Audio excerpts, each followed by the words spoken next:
Mark Zuckerberg faced the Senate's Judicial Committee in the US regarding the data leakage and the Russian connection with it, and his company's failure in tackling security concerns.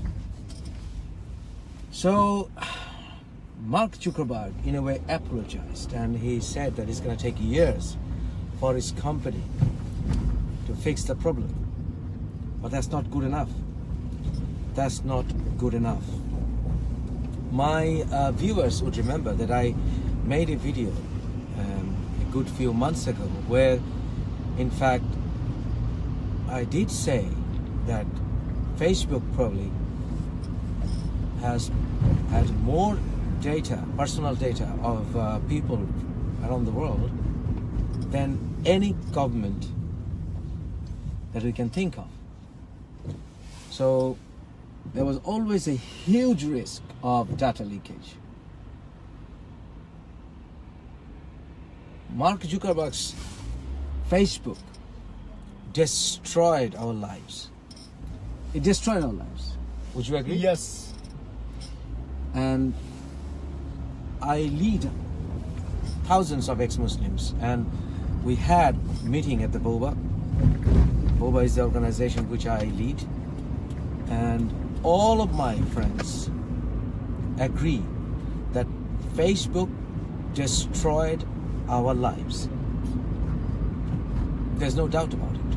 No. Absolutely no doubt. Zero. Whenever you open up an account with Facebook, you always have to give your personal details. And then they eventually ask you at some point to verify your account. That's one side of it. So when we do give them our personal data, it is their responsibility to make sure that data is not leaked. But I am aware of hundreds and thousands of cases where our friends' accounts were hacked into by Islamist terrorists, and they had to leave their homes. Their parents are still living their lives in extreme fear. They have no security. No, at all. Because the Islamists hacked into their accounts and publicized the personal details of ex-Muslims on several terrorist extremist accounts on Facebook. Facebook offers platforms to Islamist terrorists. I don't care. Even if I lose my Facebook account, I don't give a damn anymore. I don't give a fuck. Facebook, listen to me. I don't give a fuck. You know, I have hundreds and thousands of followers on Facebook. I don't give a fuck about it. Yeah. Do you give a fuck about it? No, not at all. We don't give a fuck about it, Facebook. He's blaming in Russia about what he's doing, his employer, those who working in this Facebook. Yes. What the security. Whenever you write something against Islam, or even, you know, for example, me, I'm always writing with reference. I'm always trying to do constructive criticism of all religions, especially Islam, but all religions. And you are all witness to that. Yes. I never wrote a single status or never did a single video unless I could back it up with references. Ex-Muslims' accounts get hacked into, their accounts get suspended, they can't post. Whenever you criticize something about Islam, your account is always suspended. Why? When it takes days or even months for Facebook to address complaints lodged by ex-Muslims. There are Islamist pages run on Facebook. And whenever we lodge complaint about those Islamist accounts, where we are systematically abused, systematically harassed, and they are grossly in violation of Facebook community, so-called community standards, Yes. and they always, those complaints always receive our, like automated attention system. And those, some of the videos even carry death threats, Right. and they're run there for months. Months. But those accounts are not deactivated for a long time. That is still running. Their They're still account running. as well. Still. Absolutely. There are accounts which were created particularly to harass me, Yes. to instigate abuses, and sometimes to instigate possible harm against me. Yes. You will witness. You're witness to that, right? Yes, I have seen every day in the Exactly. Facebook, like Exactly. So there are pages dedicated particularly against me and Yes. people like me, ex-Muslims, Muslims with thousands of likes, and and their videos get hundreds and thousands of views and thousands of comments where they are calling for death that. for me Yes. and for people like me. Yes. What has Facebook done about it? Nothing. Fucking nothing. Nothing.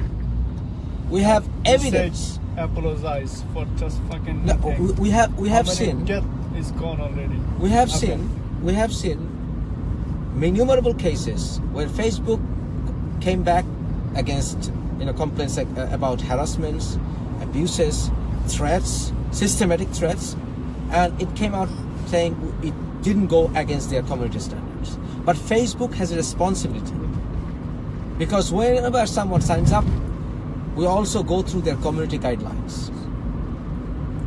So in their community guidelines, they say that they will make sure that we are not harassed, we are not abused, we have a freedom of speech, and those freedom. What sort of guideline is Facebook running by? I have law degrees. I am very much aware that I never broke any kind of law in my fucking life. But Facebook, whenever there are issues where,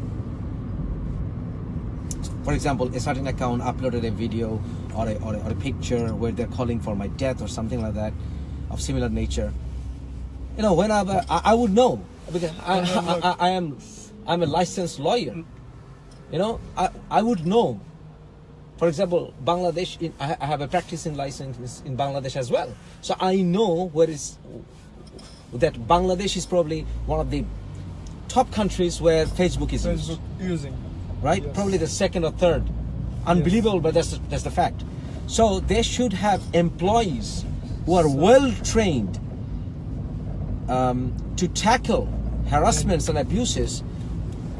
They should be weighing according to the culture of that Bengali speaking people. You cannot really understand the abuses sometimes unless you know the culture. That's true.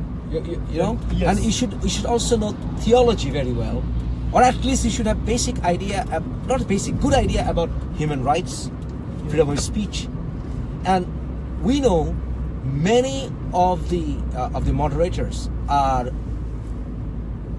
those who lived most of their lives in countries where there's nothing as human rights. Right. There's no human rights in those countries. No, not at all. Serious violation of human rights. No. There are moderators who are working in India. Yeah. I'm sorry to say, my friend, I have great many friends in India. I love India because that part of the world I was born in. But still, there are serious racist people there, because India is considered one of the most racist countries on the planet, where you have to have laws to protect the scheduled caste people. We all know that. No disrespect to my great friends of India. There are great friends. There are great secularists. No disrespect to them. But there is a possibility that their understanding of secularism is not the understanding of secularism that the world should move forward with. For example, the secularism in India says that mostly understood as respect all religions. Respect all religion, but it's not. Really. But in our Western perspective, we say you don't have to. Yes. We believe in respect people, love people. you don't have to love their ideology, but you still have to love them. Because otherwise, how do you discuss evil ideology? What is the policy? We need to love the people. You have discuss. to listen to them, right? Yes. So if, for example, there was a video yesterday, I don't know whether you watched it. An Islamist scholar in Bangladesh was doing this, what we call like a lecture. Yes. And he was shouting that why do we have to give value to the so-called ideology where they say love thy enemy. We don't love our enemies. Yes, I have seen. You have seen that? I have seen that one. So he said, I said, I usually say hate the sin, not the sinner. Not the sinner, yes. But he was saying, why should we not hate the sinner? We will hate the sinner. We'll kill the sinner. Have you seen that? I seen that one. So and this Western culture and Western people, that he said like this, and it's a stupid one. Yeah, exactly. Yes, that's what he was saying. So my question to him would be, okay, so you're saying that because you have 1.8 billion Muslims behind you, but what about there is another cult which is born in the world, which is followed by say 100,000 people, extremely evil, right? Yes. How do you diffuse the tension? How do you stop the chain of evil cults coming and getting getting control of the society eventually? How do you stop it? You have to keep the door for discussion open. Yes. So that people do not get brainwashed behind the carpet, or under the carpet, or behind our eyes. So you need to keep that door open, because that's how extremists, people who run cults, that's what they do. They use words as well to brainwash you, to mesmerize you. Sometimes their leaders are charismatic. Yes. So the only way forward to make sure that such cults die out and do not take root is through dialogue. So we believe in that. So that to make sure it continues, you have to say, listen, I love you, but your view is wrong. It's wrong. Right? I should not fear to tell you what I think about your views. I shouldn't be afraid of. Right? Yes. But Islam doesn't allow that. No. Now you can't talk behind, or you can't talk against anything about Islam. Yes. Why? Yes. So Facebook has sort of adopted same kind of guideline when it comes to Islam. You can't say anything. On the other hand, Facebook has offered this kind of sort of immunity to Islamist extremists. There are pages run by Bangladeshi Islamist extremists. You know a few? Yes. They're doing videos from Qatar, from Saudi Arabia, from Malaysia. They're well-known Islamist extremists. Well-known. Yes, they have become well-known. The traitors. Little educated. On the Facebook, I think Facebook should still, we have time, Facebook should find them, and whenever they threat us, Facebook against them, they should make any complaint, or they should call the police or something. They have this system of where if you get a death threat or something like that, you can lodge a complaint. They have a special dedicated link for that.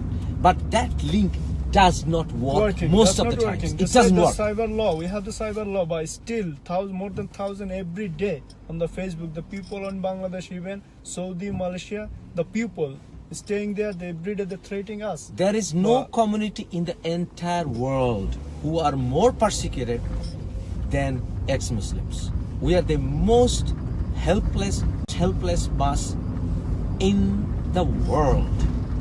Have no doubt about it. Special care taken when it comes to us. Yes. We know Asad Noor, right? Yes. One of our comrades. Yes. Asad Noor's account was hacked many times. So many times. That young man is, in fact, fighting for freedom of speech against all religions, right? His account was hacked by Islamist extremists many times. Even another friend of ours, Abdullah Masood, his account was hacked many times. And Islamists made videos after hacking into his account saying that, you know what, we got your details. Yes. right? Yes. What they do, they hack into the accounts and read the exchange of messages. Messages. So they build a pattern how to track down ex-Muslims. Yes. So Mark Zuckerberg has jeopardized his Facebook has jeopardized. I don't give a fuck if you close down my account, Mark Zuckerberg. I don't give a fuck. So the bottom line is Mark Zuckerberg needs to pay. Yes. He has to pay damages. I have already sent notice to Facebook, you know, with the help of a big law office, and we are waiting on the development for that. But that's not enough. He has to go bankrupt. Mark Zuckerberg has to go bankrupt. That man has to go bankrupt. His Facebook needs to be shut down. Now, from today, our fight will be to shut down Facebook. Facebook. Because by shutting down Facebook, it will send a message to other social media networks. Yes. That if you fuck with us, we'll fuck you up. 100%, We'll fuck you up. I'm agree with that. Because you have destroyed our lives. You better pay damages to all of us who suffered. Without Facebook, we was in trouble in You just cannot a village. play with Now our security. Worldwide, we are in trouble. Yes, you can just say because of Facebook. Yes. We are in trouble. We are in danger. Our life is risk only for you. Fucking Facebook. exactly. You put our lives in trouble.